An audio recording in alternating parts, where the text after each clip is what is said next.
Hello there. So I watched WWE Night of Champions from Saudi Arabia. Well, I'm not from Saudi Arabia because I didn't watch it from Saudi Arabia. I watched it from my fucking house. But whatever. Here we go. So this will be my review, and I'll always say one thing with the WWE PLE reviews. Sometimes I'll watch the PLEs if the time suits me and things like that. If circumstances suit me, I don't watch. I'll always say this is a massive thing. Disclaimer here. I don't watch the Raws and SmackDowns and all that shit and everything like that nowadays because I just kind of dip in and out or whatever. And I watched it because the time suited me because it started at 6 p.m. UK time. We're at 10 p.m. UK time, and there wasn't any football games on, but there is now. So it's, Panama and England's on. But I'm watching that with the sound off, so I don't have to listen to the shite commentators while I'm recording this. So here we go. This will just be my review. So if I don't know what's going on with the build up and everything like that, always keep in mind I'm not your hardcore wrestling fan who knows everything and is knee deep in the product or anything like that. Just keep that in mind. But I get the gist of things from what I'm seeing from like other things from social media and stuff. So the champions is now like the king and the queen of the ring thing as well. The first two matches were the King and Queen of the Ring tournament finals. So you had the first final was Obafemi versus Jey Uso. Here's the one thing: this whole Jey Uso thing, I just put that on mute straight away. Speaking of putting things on mute, this whole yeeting and all that shit with Jey Uso, just no, ain't happening. I can't be a fucking arse with it. Yeah, and I don't know how people can be watching this week in, week out, live constantly, especially people in the UK who actually watch like shows that go into like 1 in the morning, 2 in the morning, and that shit, and just not being able to fast forward or whatever. You actually have to sit through these whole things. I don't know, whatever. But, of course, Obafemi, who beat Brock Lesnar at WrestleMania, and it was supposed to have been the retirement thing, but then Brock came back and then done other stuff. Like, I seen what was it, Clash in Italy, was Brock and Obafemi. I did see the second match with him. I think that was Clash in Italy. That was probably the last wrestling thing I watched. Like I said, I'm a bit fuzzy on it all. So, I don't know everything or every event or whatever. But, I've always, you know, this was the final, and I did wonder because I know that SummerSlam's meant to be in Minnesota, Brock's hometown, and everything like that. So a lot of people were expecting, oh, Brock's going to interfere and cost Oba the match, and you were sort of thinking, oh, jeez, are they really going to do that, and then really going to just put Jey Uso over again? Because giving him the Royal Rumble and the title win a year and a half ago didn't exactly go particularly great because they took the title off him a couple of months later. So, and I'm all for, you've got to experiment and everything like that. Even if I even remember I actually did do a review of that. And I was like, I've never been a Jey Uso fan. To be honest, he irritates the shit out of me. But I was kind of like, all right, I don't like him winning the Royal Rumble, but fine, whatever. If the crowds are right into him and he sells merch. But at least with this, you had Obafemi just go over. Yeah, fine. I mean, there's quite a lot you could do with this. I mean, obviously there's got to be some sort of thing with him and Brock Lesnar because it's 1-1 now. Or you would expect there to be some sort of thing with him and Brock Lesnar leading to the rubber match. It's like maybe night one. It's like Brock says, "Yeah, I'll put your title shot on the line against me, and you put your career on the line or whatever. Then you can have your retirement match at the main event of night one, and then Oba obviously wins, and then Oba can go on and beat Roman Reigns or whatever on the next night. So, you know, I'll say one thing. At least they didn't do the really stupid thing of having like Jey Uso just beat him and just like you're gonna have Obafemi get beaten twice after beating Brock Lesnar at WrestleMania. So it's like, all right, okay. And the whole interfere. I always think, the whole retirement thing with Brock Lesnar from WrestleMania just seems. A lot of the people are saying, "Oh, he actually called an audible. He was just like that wasn't meant to happen." and a lot of the people think is that he doesn't want to put Gunther over at SummerSlam, which is what Triple H would want, which sounds about right, but whatever. But and then he just came back a few weeks later and then just battered Obafemi and they had another match and he just beat him or whatever. Whatever. It all seems like kind of a mess storyline wise, but as far as the match goes, it was fine for what it was. So then the next match, it was the Queen of the Ring final. Io Sky against Liv Morgan. Speaking of a mess, Liv Morgan's like the SmackDown Women's Champion, I think it is. And, you know,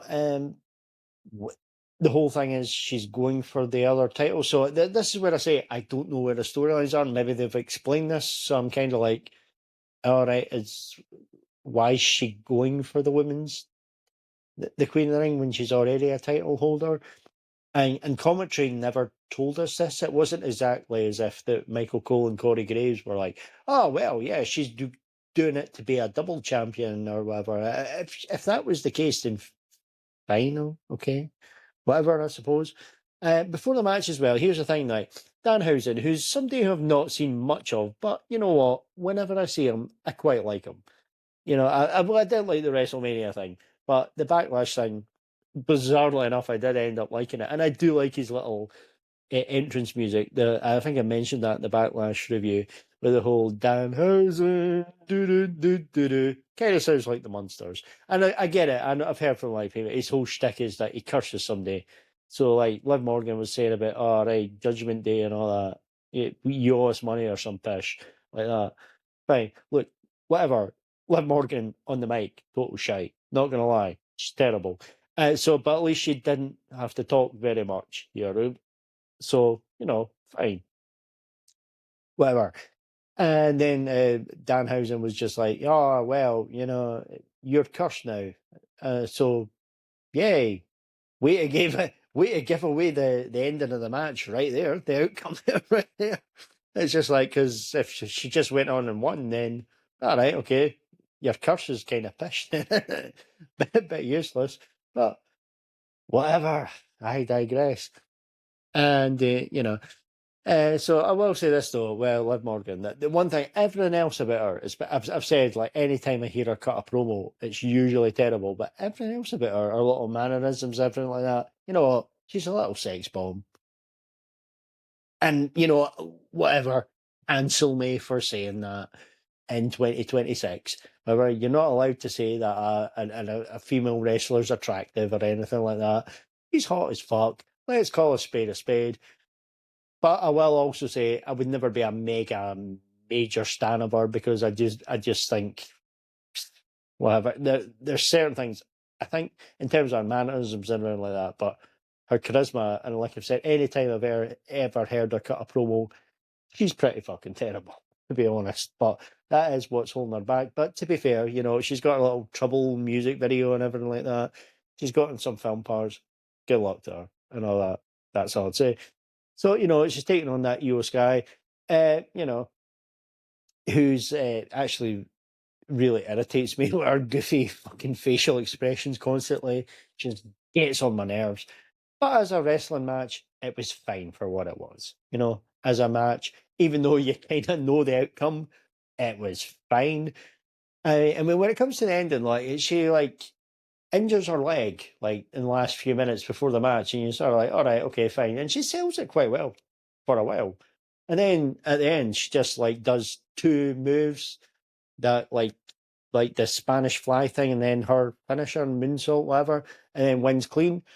And then just says, yeah, I'm challenging you. And see what I mean about her goofy mannerism. She's just like acting all goofy and everything like that. And they're like, I challenge you and all that. And okay, so at SummerSlam, you're going to see the same match that you've just seen. Okay, with a clean finish. Okay, all right, whatever. But, a lot of this stuff did not really make sense. And it was, I mean, I know, okay, wrestling, okay, doesn't always have to make sense. I get it. Okay, fine, whatever. But, yeah, it just felt a bit, whatever. It was just, you know, Yeah, and it just didn't really click in that sense. But the match itself, the actual in-ring stuff was really good. But the way it was all done is like doing the Danhausen curse. So what's the Danhausen curse? You're just going to lose a wrestling match clean, all right, to somebody with one leg or whatever. And that's it's like so that kind of makes the champion look like shit. Anyway, so losing clean to somebody who's essentially on one leg who can miraculously jump, do two big moves off the top ropes and isn't actually selling the knee injury or whatever. But if you're going to go down the goofy route with the curse and everything like that, why don't with a character with Danhausen's obviously clearly quite entertaining? Why not go down the goofy route and everything like that? If you're going to go that full way, why not just have a thing like if you're going to do the injured leg thing, why not just have like the referee gets knocked down and Liv Morgan's about to hit wrap Io Sky's leg around the ring post and then just hit her with a chair or hit her knee with a chair and then somehow Liv Morgan just miscalculates and then bangs the chair off the steel post and hits her head and knocks herself out and then Liv Morgan drags her Io Sky drags her in the ring and then pins her that way. It's just like, oh, that actually sells the curse thing. It sort of protects the champion in that way because obviously there's some magic powers or whatever, and so I just think whatever. But you're not allowed to do entertainment in wrestling or whatever now because the E in WWE doesn't stand for entertainment. So whatever, just a thought. But nah, a one-legged woman just beats beats beats her clean, and then we're going to see the same match again next month. All right, okay, fine, whatever. But I did find it funny, like the two finals were the first two matches, but then it turns out this is the whole thing. They're doing the first hours on the ESPN in America for those that don't have to pay. Oh, by the way, $30. Good luck to you for all that. I've got my Netflix account for like £6 a month or something like £5 or £6, and so that's the fuck am I paying £30 on this? I'll tell you that much. But so yeah, and then they put the two finals on first, and then the rest is on your pay per view that you have to pay for. So that's the strategy they've been going down recently. So there you go, whatever. Anyway, Seth Rollins versus Braun Baker steel cage match. Really enjoyed the match. It was a very good match, probably the best match on the show. And but it's one of those things, right? Okay, you've got like they just put Seth Rollins over Braun Breaker, and what does this do for the future going forward? So Seth Rollins wins this feud. I know they've done the match at Backlash and Braun Breaker won that one, and with a lot of interference and cheating and things. But they just have Triple H's boy just win. So okay, whatever. And Breaker did towards the end look like a coward that he was going to try and escape the cage rather than win it outright. So, and then Rollins was like, "Yeah, like a man, get like a man." And even though he gets pegged by the man who's his wife, but make of that what you will. Yeah, and then if the whole thing had been actually Braun Breaker did man up and actually beat him, then yeah, fine. That would actually really put Braun Breaker over. But no, they just have Seth Rollins beat him. Okay, Triple H's boy goes over. Fine. But as a match, in terms of an entertainment, it was fine. It was good. I actually enjoyed it. Best match of the show. Thumbs up for that one. We come next to, what was it, Treat Williams versus Ricky Stark for the US title. Couldn't give two fucks about this. The stuff I've seen from Treat Williams against Sami Zayn earlier in the year, I liked it. It was good. But this match, couldn't give a fuck. Ricky Starks is that guy, or what's he called? Ricky Saints, or I think he was in AEW. I'm getting mixed up about what he was called in either of them because I know very little about. I know he was in AEW and then went to WWE. Yeah, whatever. This match, I can't give two fucks about this. Whatever, it is what it is. Moving on. Anyway, the other US title, first time, apparently this is the first time this has been defended on a pay-per-view, and it got brought in like years ago, like a year and a half, 2 years ago or something like that. And that's when you see the wrestling people, Twitter people going like, we'll bring in another women's mid-card title. It'll be so amazing and fantastic and all that. And then, yeah, well, this is the first time US title's been defended apparently on a show, on a pay-per-view or PLE, whatever. Yeah, and yet it's between two people that were wrestling for the main women's title or SmackDown one at SummerSlam. Because I remember that I watched last year's SummerSlam. It was Tiffany Stratton versus Jade Cargill. This is the whole thing about how they don't know how to keep people at a certain level once they put them to a certain level. It's just an interchangeable free for all in that sense, and that's why there's no real major stars or anything like that. It's like Tiffany Stratton last year. I remember mentioned this in my WrestleMania review. Beat Charlotte Flair clean at WrestleMania last year, and wasn't even on this year's WrestleMania. Speaking of Charlotte Flair, we'll get to that, but you know. And then I know it was her and Jay Cargill at SummerSlam last year, and then Tiffany won that one. I remember that. And then I remember Cargill won the title. I think it was at a Saturday night's main event because I watched a few of the Saturday night's main event last year. And yeah, and we're still doing the same match. And I'm sitting to myself saying, I'm getting bored of this and I don't even watch this every week or talk about it constantly or watch it constantly. So quite what people who watch this constantly are thinking. I don't know, but whatever. Of course, the whole thing is what's her name? Uh, Jade's crew gets involved, then Chelsea Green gets involved. They've turned Chelsea Green face, which makes sense because she's very likable and she's very entertaining. And of course, there was a lot of the sympathy as well from the Unreal stuff. Apparently, there was a trailer for Unreal as well during this. Apparently, that's coming back in July. So yeah, whatever. And then,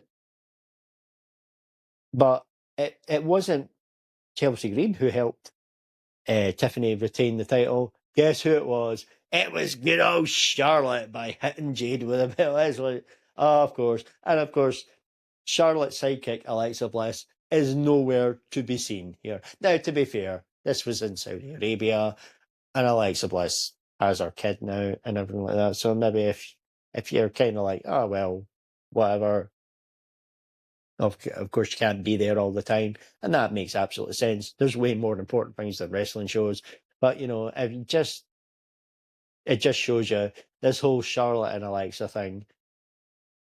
Alexa was getting good.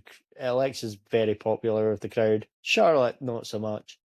Let's be real. They always put, and I know it's like Alexa was like, oh yeah, it was my idea and everything like that, and yeah, of course it was and everything like that. But let's be real. There's only one person who's really benefited from this, and there's only one person who's going to benefit from this going forward, and it ain't Alexa Bliss. And I will say one thing: I was wrong. I thought Charlotte would probably land up winning the Queen of the Ring thing, but you know, to go and fight Rhea Ripley. There'll maybe be some sort of multi-women match or something like that at SummerSlam with Rhea Ripley and all that. And then, but here's the thing, like Tiffany wins this, but if Tiffany's not in that match, it's going to be like, oh well, and it's like Jade who wins it. Or sorry, Jade's in it. It's like, all right, okay. So it benefits Jade more to lose the jobber title or whatever. And if Tiffany's in it, which is fair enough, but it's going to be like, oh well, that jobber title doesn't really mean much. Does it? I don't know. I don't know what the fuck they're doing for that women's title at SummerSlam, and quite frankly, I don't think they do either. But whatever, it is what it is. And then we come to the main event. Now, I will say this. This was actually a quite well done main event, and this was on paper a match I have zero fucking interest in. I don't like Sami Zayn, I don't like Gunther, and I don't like Cody Rhodes. So a triple threat between these three should in theory be like, ugh, fuck this. However, you've got the whole thing. Sami Zayn, massively popular with the Saudi Arabia crowd and everything like that because of his heritage and everything like that. And they played into that very well, especially with his entrance and everything like that.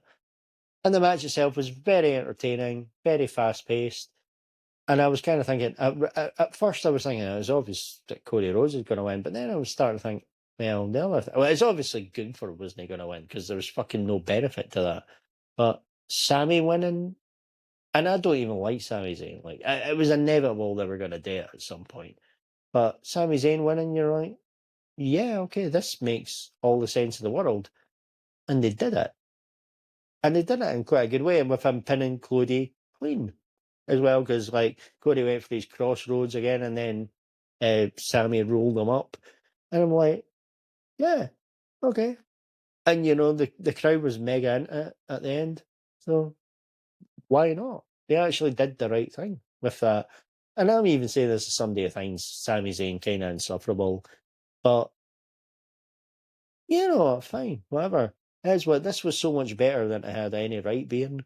So, you know, I can't say anything bad about this. I thought this was actually really well done. You're going to get to your, I assume this is going to go to your Cody and Sammy match at SummerSlam singles match. So yeah, fine, whatever. And at least it breaks up the whole thing about Cody. Look, Cody will probably win it back at SummerSlam, whatever. He seems to lose it, get it back. He's had his year-long run first time round, and then he loses it, gets it back, loses it, gets it back. Fine, whatever. Yeah, not every title reign needs to go on forever or anything like that. So, this was fine. I actually enjoyed this more than I thought it was gonna. And as a whole, it might sound like I'm complaining, but this was a show I wasn't sure if I was gonna watch it or whatever before today. But watched it. I had about as good a time as you could expect to for a WWE show. Am I going to start watching Raws and SmackDowns and everything like that all the time? No, because I've no fucking reason to. But, yeah, I thought this show, it's passable. And it's funny that, speaking about it all being a Saudi Arabia show as well, I heard a little quote from apparently John Cena a couple of weeks ago, done an interview, who said, well, maybe I could do another match if the price was right or something like that. And it was something along those lines. And I'm just like, oh, that's interesting. Where's WrestleMania next year? Oh, look, Saudi Arabia. And back in, what was it, October last year, before his retirement tour, quote unquote, finished, I said something along the lines of, yeah, John Cena's probably going to come back at WrestleMania, and when it's in Saudi Arabia, isn't it? He's going to get a fuck ton of money, and he'll probably do it. And I got a load of shit off the IWC for saying that. Amazing how things turn out. And that's not a given that he's going to do it. I could be wrong. And I'll say, whatever. But just fucking saying. But and they were pumping how they were really pumping like Saudi Arabia is amazing, this and all that before for next year's Saudi Arabia. It's next year's WrestleMania. So whatever. It is what it is. That's just my thoughts. Anyway, thanks for taking the time to listen. If you've made it this far, and goodbye.